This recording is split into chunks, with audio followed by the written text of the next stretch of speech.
ಆಡಳಿತ ಕನ್ನಡಪರ ಸಂಘಟನೆಗಳಿಂದ ಕನ್ನಡ ಜ್ಯೋತಿ ರಥ ಯಾತ್ರೆಗೆ ಅದ್ಧೂರಿ ಸ್ವಾಗತ. ಶಿಡ್ಲಘಟ್ಟ ಕರ್ನಾಟಕ ಸಂಭ್ರಮ 50 ಹೆಸರಾಯಿತು ಕರ್ನಾಟಕ ಉಸಿರಾಗಲಿ ಕನ್ನಡ ಎಂಬ ಘೋಷವಾಕ್ಯದೊಂದಿಗೆ ತಾಲೂಕಿಗೆ ಆಗಮಿಸಿದ ಕನ್ನಡ ಜ್ಯೋತಿ ರಥವನ್ನು ಕ್ಷೇತ್ರದ ಶಾಸಕ ಬಿಎನ್ ರವಿಕುಮಾರ್, ತಹಶೀಲ್ದಾರ್ ಬಿಎನ್ ಸ್ವಾಮಿ ನೇತೃತ್ವದಲ್ಲಿ ಕನ್ನಡಪರ, ರೈತಪರ, ವಿವಿಧ ಸಂಘ ಸಂಸ್ಥೆಗಳ ಮುಖಂಡರು, ತಾಲೂಕು ಮಟ್ಟದ ಅಧಿಕಾರಿಗಳು, ಕನ್ನಡ ಪ್ರೇಮಿಗಳು ಅದ್ಧೂರಿಯಾಗಿ ಸ್ವಾಗತ ಕೋರಿ ಬರಮಾಡಿಕೊಳ್ಳಲಾಯಿತು.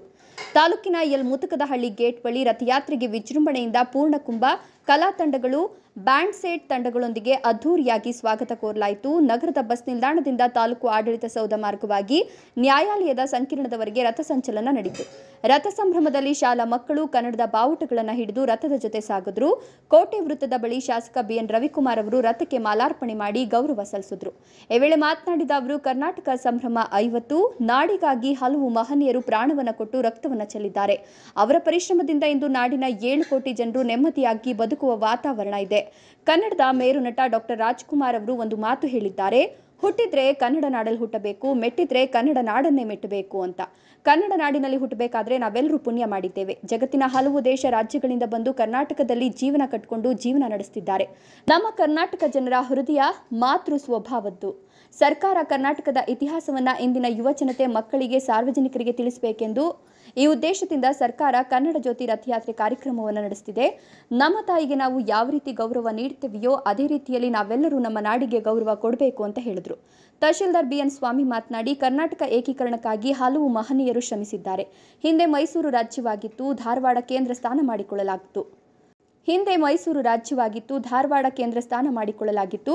ಕರ್ನಾಟಕದ ಇತಿಹಾಸವನ್ನು ಮೆಲುಕು ಹಾಕುವ ಮಹತ್ವದ ಕೆಲಸ ಕನ್ನಡ ಜ್ಯೋತಿ ರಥಯಾತ್ರೆಯ ಮೂಲಕ ಆಗ್ತಿದೆ. ನವೆಂಬರ್ 1ರಂದು ಕನ್ನಡ ರಾಜ್ಯೋತ್ಸವ ಆಚರಿಸುವಂತೆ ರಥಯಾತ್ರೆಯಲ್ಲಿ ಎಲ್ಲರೂ ಭಾಗವಹಿಸಿ ವಿಜೃಂಭಣೆಯಿಂದ ಹಬ್ಬದ ವಾತಾವರಣ ಮೂಡಿಸಿದ್ದು ತುಂಬಾ ಖುಷಿಯಾಗಿದೆ. ಸರ್ಕಾರಿ ಶಾಲೆಗಳ ಹೊರತುಪಡಿಸಿದ್ರೆ ಪೋಷಕರು ತಮ್ಮ ಮಕ್ಕಳನ್ನ ಭವಿಷ್ಯದ ದೃಷ್ಟಿಯಿಂದ ಆಂಗ್ಲ ಮಾಧ್ಯಮಕ್ಕೆ ಸೇರಿಸ್ತಾ ಇದ್ದಾರೆ.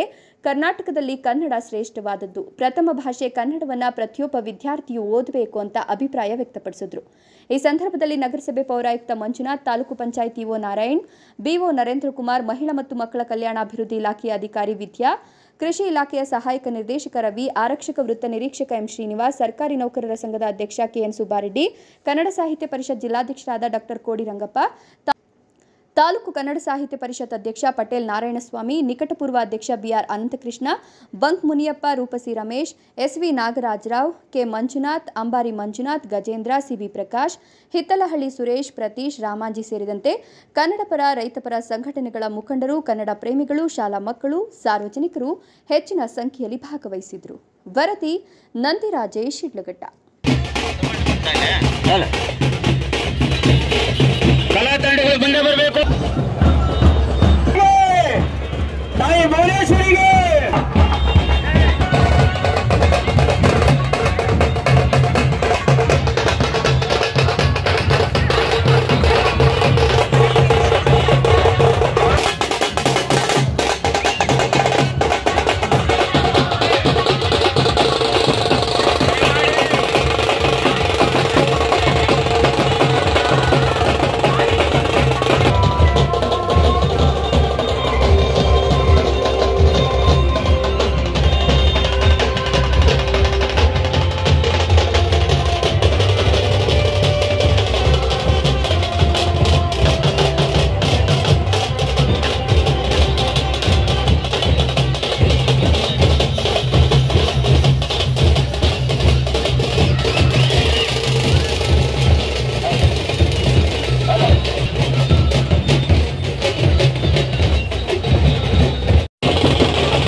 ಮಗನ ನಡನಾಡಲಿ ಮಡಿದೆ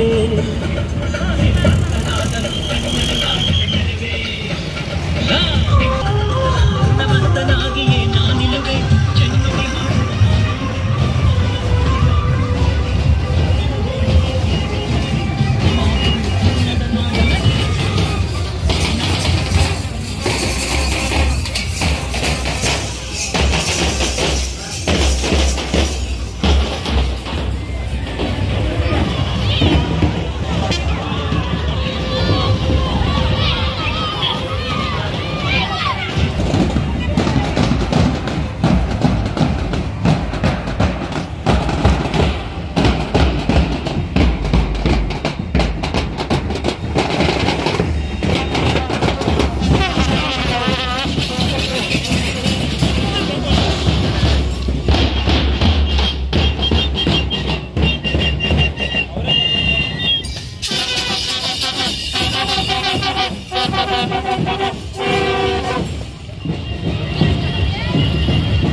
ಉದ್ದೇಶ ಕರ್ನಾಟಕ ಸಂಭ್ರಮ 50 ಏನಿವತ್ತು ನಮ್ಮ ನಾಡಿನ ಏಳಿಗೆಗೆ ನಮ್ಮ ನಾಡಿನ ಉತ್ತಮ ಭವಿಷ್ಯಕ್ಕಾಗಿ ಹಿಂದೆ ಹಲವಾರು ಮಹಾನ್ ನಾಯಕರು ಈ ನಾಡಿಗಾಗಿ ಪ್ರಾಣವನ್ನು ಕೊಟ್ಟು ರಕ್ತವನ್ನು ಚೆಲ್ಲಿ ಇವತ್ತು ಈ ನಾಡಿನಲ್ಲಿರ್ತಕ್ಕಂಥ 7 ಕೋಟಿ ಜನ ಇವತ್ತು ನೆಮ್ಮದಿಯಾಗಿ ಬದುಕಲಿಕ್ಕೆ ಕಾರಣ. ಇವತ್ತು ನಮ್ಮ ನಾಡಿನ ಮಹಾನೀಯರು ಡಾಕ್ಟರ್ ರಾಜ್ಕುಮಾರ್ ಅವರು ಒಂದು ಮಾತು ಹೇಳಿದರು, ಹುಟ್ಟಿದರೆ ಕನ್ನಡ ನಾಡಲ್ಲಿ ಹುಟ್ಟಬೇಕಂತ. ಅದು ನಿಜ. ಏನಿವತ್ತು ಇಡೀ ಜಗತ್ತಿನಲ್ಲಿ ಇವತ್ತು ಎಲ್ಲ ದೇಶಗಳಲ್ಲೂ ಎಲ್ಲ ರಾಜ್ಯಗಳಲ್ಲೂ ನಾವು ನೋಡಿದಾಗ ಈ ಒಂದು ಕನ್ನಡ ನಾಡಿನಲ್ಲಿ ನಾವು ಹುಟ್ಟಬೇಕಾದ್ರೆ ನಾವೆಲ್ಲರೂ ಪುಣ್ಯ ಮಾಡಿದ್ದೀವಿ. ಇದಕ್ಕೆ ಕಾರಣ ಏನಿವತ್ತು ಈ ಕನ್ನಡ ನಾಡಿನ ನೆಲ ಜಲ ಇದನ್ನ ತುಳಿದಂಥವ್ರು ಇವತ್ತು ನಿಜವಾಗಲೂ ಈ 7 ಕೋಟಿ ಜನ ಇವತ್ತು ಹೃದಯ ಶ್ರೀಮಂತಿಗೆ ಇರ್ತಕ್ಕಂಥ ನಮ್ಮ ಕನ್ನಡ ನಾಡಿನ ಜನ ಅಂತ ಈ ಸಂದರ್ಭದಲ್ಲಿ ನಾನು ಹೇಳಕ್ಕೆ ಬಯಸ್ತೀನಿ. ಯಾಕೆ ಮಾತಾಡ್ತಾ ಇದ್ದೀನಿ ಅಂದರೆ ಇವತ್ತು ಇಡೀ ಜಗತ್ತಿನಲ್ಲಿರ್ತಕ್ಕಂಥ ಎಲ್ಲ ದೇಶಗಳವರು ಎಲ್ಲ ರಾಜ್ಯಗಳವರು ಬಂದು ಇವತ್ತು ಕರ್ನಾಟಕ ರಾಜ್ಯ ಬಹಳಷ್ಟು ಸುಭಿಕ್ಷವಾಗಿದೆ, ಇಲ್ಲಿ ನಾವು ಯಾವ ರೀತಿ ಬೇಕಾದರೂ ಜೀವನವನ್ನು ಮಾಡ್ಬೋದಂತ ಅವ್ರು ಬಂದಂಥ ಸಂದರ್ಭದಲ್ಲಿ ಅವ್ರು ಯಾರಿಗೂ ತೊಂದರೆ ಕೊಡದಿರ್ತಕ್ಕಂಥ ಹೃದಯ ಶ್ರೀಮಂತಿಗೆ ಇರ್ತಕ್ಕಂಥ ಈ ಕನ್ನಡ ನಾಡಿನ ಜನತೆ ಅಂತ ನನಗೆ ಸಂದರ್ಭದಲ್ಲಿ ಹೇಳಬಹುದು. ಇವತ್ತು ರಾಜ್ಯ ಸರ್ಕಾರ ಏನಿವತ್ತು ಈ ಒಂದು ಕಾರ್ಯಕ್ರಮವನ್ನು ಹಮ್ಮಿಕೊಂಡು ಇವತ್ತು ಕನ್ನಡ ಜ್ಯೋತಿ ರಥಯಾತ್ರೆ ಅಂತ ಪ್ರತಿ ತಾಲೂಕು ಈ ಒಂದು ಕಾರ್ಯಕ್ರಮವನ್ನು ಮಾಡ್ತಾ ಇದ್ದಾರೆ. ಈ ಕಾರ್ಯಕ್ರಮದ ಉದ್ದೇಶ ಏನಿವತ್ತು ಈಗಿನ ಮಕ್ಕಳಿಗೆ ಈ ಮುಂದಿನ ಭವಿಷ್ಯಕ್ಕೆ ಈ ನಾಡಿನ ಕನ್ನಡದ ಬಗ್ಗೆ ಈ ನಾಡಿನ ಇತಿಹಾಸದ ಬಗ್ಗೆ ತಿಳಿಸಬೇಕು ಅನ್ನೋ ಒಂದು ಉದ್ದೇಶದಿಂದ ಇವತ್ತು ಈ ಕಾರ್ಯಕ್ರಮವನ್ನು ಹಮ್ಮಿಕೊಂಡಿದ್ದಾರೆ. ನಾವು ಇವತ್ತು ಇಡೀ ನಾಡಿನಲ್ಲಿರ್ತಕ್ಕಂಥ ಪ್ರತಿಯೊಬ್ಬರು ನಮ್ಮ ಜನ್ಮ ಕೊಟ್ಟಂಥ ತಾಯಿಗೆ ಯಾವ ರೀತಿ ನಾವು ಗೌರವವನ್ನು ಕೊಡ್ತೀರೋ ಈ ನಾಡಿಗೂ ಅದೇ ರೀತಿ ನಾವು ಗೌರವವನ್ನು ಕೊಡಬೇಕಂತ ಈ ಸಂದರ್ಭದಲ್ಲಿ ತಮ್ಮೆಲ್ಲರ ಗಮನ ತರ್ತಾ ಈ ಕಾರ್ಯಕ್ರಮವನ್ನು ಯಶಸ್ವಿಗೊಳಿಸ್ತಕ್ಕಂಥ ತಮ್ಮೆಲ್ಲರಿಗೂ ವಂದಿಸ್ತಾ ನನ್ನ ಮಾತನ್ನು ಮುಗಿಸ್ತಾ ಇದ್ದೀನಿ. ಜೈ ಹಿಂದ್, ಜೈ ಕರ್ನಾಟಕ. ಕರ್ನಾಟಕ ಸಂಭ್ರಮ 50 ಅಂತೇಳಿ ಒಂದು ಕಾರ್ಯಕ್ರಮ ಮಾಡಿದೆ. ಅದರಲ್ಲಿ ಒಂದು ಮುಖ್ಯ ಘೋಷವಾಕ್ಯವನ್ನು ತಗೊಂಡಿದೆ, ಹೆಸರಾಯಿತು ಕರ್ನಾಟಕ, ಉಸಿರಾಗಲಿ ಕನ್ನಡ ಅಂತೇಳಿ. ಇದರ ಹಿನ್ನೆಲೆಯನ್ನ 2 ಮಾತಲ್ಲಿ ನಾನು ಹೇಳ್ತೇನೆ. ಭಾರತಕ್ಕೆ ಸ್ವಾತಂತ್ರ್ಯ ಹೋರಾಟ ಬಂದಿರೋ ವಿಚಾರ ತಮಗೆಲ್ಲ ಗೊತ್ತಿದೆ. ಸುಮಾರು 250-300 ವರ್ಷಗಳ ಕಾಲ ನಮ್ಮ ಹಿರಿಯರು ಹೋರಾಟಗಾರರು ತಮ್ಮ ಪ್ರಾಣವನ್ನ ಕೊಟ್ಟು ದೊಡ್ಡ ಕನಸನ್ನ ಇಟ್ಕೊಂಡು ಈ ಭಾರತಕ್ಕೆ ಸ್ವಾತಂತ್ರ್ಯವನ್ನು ತಂದುಕೊಟ್ರು. ಆ ತಂದಂತಹ ಕಾಲದಲ್ಲಿ ಭಾರತದ ಬೇರೆ ಬೇರೆ ಸಂಸ್ಥಾನಗಳು ಇದು ಸುಮಾರು 560-600 ಪ್ರಾಂತ್ಯಗಳಲ್ಲಿ ಭಾರತ ಹರಿದು ಹಂಚಿ ಹೋಗಿತ್ತು. ಇದನ್ನ ಒಂದುಗೂಡಿಸಲಿಕ್ಕೆ ಸರ್ದಾರ್ ವಲ್ಲಭಾಯ್ ಪಟೇಲ್ ಮತ್ತೆ ನೆಹರು ಅವರು ಆ ಕಾಲದ ನಾಯಕರು ಕೆಲಸ ಮಾಡಿದ್ದಾರೆ, ಎಲ್ಲರೂ ಕೆಲಸ ಮಾಡಿದ್ದಾರೆ. ಆದ್ರೂ ಕೂಡ ಸ್ವಾತಂತ್ರ್ಯ ಬಂದಾಗ ಕರ್ನಾಟಕ ಪೂರ್ಣ ಬರಲಿಲ್ಲ, ನಮಗೆ ಹರಿದು ಹಂಚಿ ಹೋಗಿತ್ತು.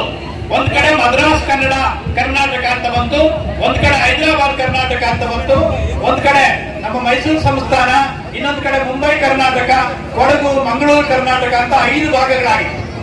ಈ 5 ಭಾಗಗಳಲ್ಲಿ ಕನ್ನಡಿಗರು ಇದ್ರು. ಆದ್ರೆ ಈ 5 ಭಾಗಗಳಲ್ಲಿ ಅನೇಕ ಭಾಗಗಳು ಬೇರೆ ಬೇರೆ ರಾಜ್ಯಕ್ಕೆ ಸೇರಿತು. ತಮಿಳುನಾಡಿಗೆ ಸೇರಿತು, ಬೆಳಗಾವ್ ಆ ಕಡೆ ಮಹಾರಾಷ್ಟ್ರಕ್ಕೆ ಸೇರಿತ್ತು. ಅನೇಕ ವರದಿಗಳನ್ನು ಮಾಡುತ್ತಾ ಮಹಾಜನ ವರದಿಯನ್ನ ಮಾಡಿದ್ರು. ಈ ರೀತಿ ವರದಿಗಳನ್ನು ಮಾಡಿ ಇದನ್ನ ಸರಿ ಮಾಡಬೇಕು ಅಂತ ಹೇಳಿ ನಮ್ಮ ಜಿಲ್ಲೆನೂ ಕೂಡ ಅನಂತಪುರಕ್ಕೆ ಚಿಕ್ಕಬಳ್ಳಾಪುರ ಭಾಗ ಹೋಗಿತ್ತಂತೆ. ಗುಡುಬಂಡಲಿದ್ದಂತಹ ನಾಡು ಪಂಚಾಯಿತಿಯವರು ಹೋರಾಟ ಮಾಡಿದಾಗ ಅದನ್ನು ಒಳಗಡೆ ತಗೊಳ್ಳಿಕ್ಕೆ ಸಾಧ್ಯತೆ ಆಗಿದೆ ಕೋಲಾರ ಜಿಲ್ಲೆಗೆ. ಹೀಗಾಗಿ ಹರಿದು ಹಂಚಿ ಹೋಗಿದ್ದಂತ ಕನ್ನಡವನ್ನು ಒಂದು ಮಾಡಲಿಕ್ಕೆ ಇಲ್ಲಿನ ಲೇಖಕರು, ಅಧಿಕಾರಿಗಳು ಮತ್ತೆ ರಾಜಕೀಯ ನಾಯಕರು, ಸ್ವಯಂ ಸೇವಕರು ಮುಂದೆ ನಿಂತುಕೊಂಡ್ರು.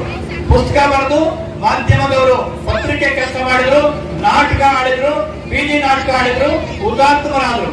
ಈ ರೀತಿ ಬಳ್ಳಾರಿ ಸುತ್ತಮುತ್ತ ಬಹಳ ಜೋರಾಗಿ ನಡೀತಾ ಕೆಲಸ. ಬಳ್ಳಾರಿಯಲ್ಲಿ 1952ರಲ್ಲಿ ನವೆಂಬರ್ 1ಕ್ಕೆ ರಾಜ್ಯೋತ್ಸವ ಮಾಡಬೇಕು ಅಂದಾಗ ನಮಗೆ ತುಂಬಾ ಕಿರುಕುಳ ಕೊಡ್ತಾರೆ ಆಂಧ್ರ ಕಡೆಯಿಂದ ಜನ.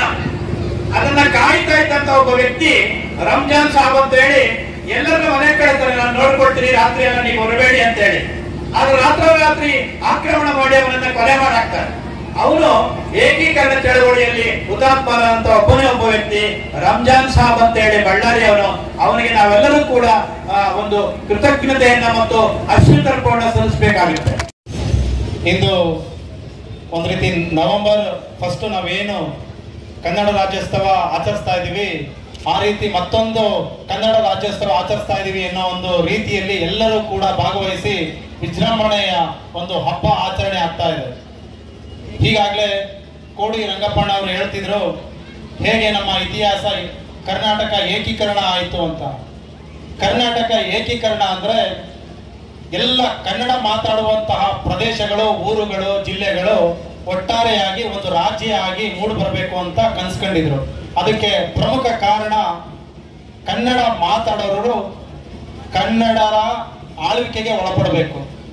ತೆಲುಗು ದೇಶದ ಅಥವಾ ಹಿಂದಿ ಮರಾಠಿ ದೇಶಗಳ ಅಥವಾ ರಾಜ್ಯಗಳ ಆಳ್ವಿಕೆಗೆ ಒಳಪಟ್ರೆ ಮಲತಾರಿ ಧೋರಣೆ ಆಗುತ್ತೆ, ಅಭಿವೃದ್ಧಿ ಆಗೋದಿಲ್ಲ ಅಂತ ಹೇಳಿ ಅಂದು ಕನಸು ಕಂಡ ಹಲವು ಮಹನೀಯರು ಧಾರವಾಡ ಕೇಂದ್ರ ಸ್ಥಾನ ಮಾಡಿಕೊಂಡು ನಮ್ಮ ರಾಜ್ಯ ಏಕೀಕರಣ ಮಾಡಲಿಕ್ಕೆ ಹೆಚ್ಚು ಶ್ರಮ ವಹಿಸಿ ಅದು ಸಾರ್ಥಕತೆಯ ಒಂದು ಹಾದಿ 1956ಕ್ಕೆ ನವೆಂಬರ್ 1ನೇ ತಾರೀಕು ಆಗುತ್ತೆ. ಆಲೂರು ವೆಂಕಟರಾವ್ ರವರು ಇದರ ಪ್ರಮುಖ ಮುಂಚೂಣಿಯಲ್ಲಿದ್ದಂಥವರು ಸ್ವತಂತ್ರ ಪೂರ್ವದಲ್ಲಿ. ನಂತರ ಎಲ್ಲ ಪತ್ರಕರ್ತರು, ಕಾದಂಬರಿಗಾರರು, ಕವಿಗಳು, ಹಾಗೆಯೇ ಕನ್ನಡ ಪರ ಸಂಘಟನೆಗಳು ಎಲ್ಲರೂ ಮತ್ತೆ ನಮ್ಮ ಸಾಹಿತ್ಯ ಪರಿಷತ್ ಸದಸ್ಯರು, ಅಧ್ಯಕ್ಷರು ಅಂದಿನ ಕಾಲದಲ್ಲಿ ಎಲ್ಲರೂ ಒಟ್ಟುಗೂಡಿ ನಮ್ಮ ಕೋಡಿ ರಂಗಪ್ಪಣ್ಣವರು ಹೇಳದಂತೆ ಕರ್ನಾಟಕವಾಗಿ ಮೂಡಿ ಬಂದಿರುತ್ತೆ. ಆದರೆ ಹೆಸರು ಮಾತ್ರ ಮೈಸೂರು ರಾಜ್ಯ ಅಂತ 1956ರಲ್ಲಿ ನಾಮಕರಣ ಆಗುತ್ತೆ. ಆದರೆ ದೇವರಾಜ ಅರಸವರು 1973 ನವೆಂಬರ್ 1ನೇ ತಾರೀಕು ಕರ್ನಾಟಕ ಎಂದು ಹೆಸರಾಗುತ್ತೆ. ಹಾಗಾಗಿ ಇವತ್ತು ಮುಂದಿನ ಘೋಷವಾಕ್ಯ ಏನು ಅಂದ್ರೆ ಉಸಿರಾಗಲಿ ಕನ್ನಡ. ಯಾತಕ್ಕೆ ಆ ಒಂದು ಉಸಿರಾಗಲಿ ಕನ್ನಡ ಎಂದು ಒಂದು ಘೋಷ ವಾಕ್ಯ ಇದೆ ಅಂತ ಹೇಳಿದ್ರೆ, ಇಂದು ನಮ್ಮ ಶಾಲೆಯಲ್ಲಿ ಇವತ್ತಿನ ಪ್ರಸ್ತುತತೆಗೆ ತಕ್ಕಂತ ಎಲ್ಲ ಶಾಲೆಗಳು ಇಂಗ್ಲಿಷ್ ಮಾಧ್ಯಮ ಕಡೆಗೆ ಮುಖ ಮಾಡಿವೆ. ನಮ್ಮ ಸರ್ಕಾರಿ ಶಾಲೆ ಹೊರತುಪಡಿಸಿದ್ರೆ ಎಲ್ಲ ಶಾಲೆಗಳು ಇವತ್ತು ಇಂಗ್ಲಿಷ್ ಮಾಧ್ಯಮದಲ್ಲಿ ಎಲ್ಲ, ಯಾಕೆಂತಂದ್ರೆ ಅವರ ಭವಿಷ್ಯ ಉಜ್ವಲ ಆಗ್ಲಿ ಅಂತೇಳಿ ಅವರ ತಂದೆ ತಾಯಂದಿರು ಇಂಗ್ಲಿಷ್ ಮಾಧ್ಯಮಕ್ಕೆ ಸೇರಿಸಿದ್ದಾರೆ. ಆದರೆ ಒಂದು ಭಾಷೆ ಕನ್ನಡ ಮಾತೃಭಾಷೆ ಪ್ರಥಮ ಭಾಷೆಯಾಗಿ ಎಲ್ಲರೂ ಓದಬೇಕು. ದಯಮಾಡಿ ಏನು ಮಕ್ಕಳಿದ್ದೀರಿ, ಮುಂದಿನ ವರ್ಷ ಯಾರು ತಗೊಂಡಿಲ್ಲ ಅವರು ಮುಂದಿನ ವರ್ಷನೇ ಪ್ರಥಮ ಭಾಷೆ ಕನ್ನಡ ಭಾಷೆಯಾಗಿ ಆಯ್ಕೆ ಮಾಡಿ. ಮಾಧ್ಯಮ ನೀವು ಯಾವುದೇ ಓದಿ, ಆದರೆ ಪ್ರಥಮ ಭಾಷೆ ಕನ್ನಡವಾಗಿರಲಿ. ಕನ್ನಡ ನಾಡಿನಲ್ಲಿ ಹುಟ್ಟಿ ನಾವು ಇಡೀ ಕನ್ನಡ ಜನತೆ ನಮಗೆ ಇವತ್ತು ಎಲ್ಲ ರೀತಿಯ ಒಂದು ಉತ್ತಮ ವಾತಾವರಣ ನಿರ್ಮಾಣ ಮಾಡಿದ್ದೀವಿ. ನಾವು ಯಾರೇ ಬರಲಿ, ಬೇರೆ ರಾಜ್ಯದವರಾಗ್ಲಿ ವಿದೇಶಿದವರಾಗ್ಲಿ ಎಲ್ಲರನ್ನೂ ಕೂಡ ನಮ್ಮ ಅಣ್ಣ ತಮ್ಮಂದಿರು ಎಂದು ಅವ್ರನ್ನ ಅಪ್ಕೊಳ್ತೀವಿ. ಯಾಕೆ